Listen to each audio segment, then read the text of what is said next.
नमस्कार रामभाऊ.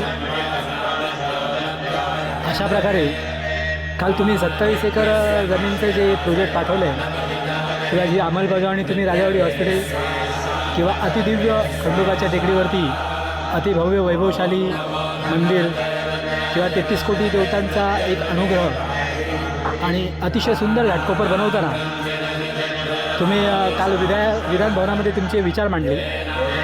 अतिशय उच्च आणि सुंदर विचार. घाटकोपरला जर अशा प्रकारचा दर्जा मिळाला तर आध्यात्मिक केंद्र घाटकोपर हे पूर्वीपासूनच आहे.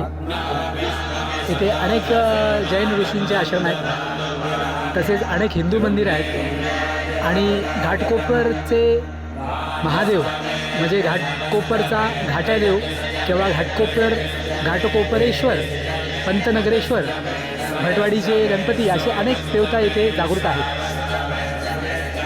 तर त्या जागृत देवतांमध्ये अशा प्रकारची रचना करून तुम्ही घाटकोपरचे हित करत आहात, त्याबद्दल घाटकोपरच्या सर्व जनतेतर्फे आभारी आहे आम्ही. ओके, फक्त तो विषय जोमाने जरा धरा आणि जोमाने चालू द्या.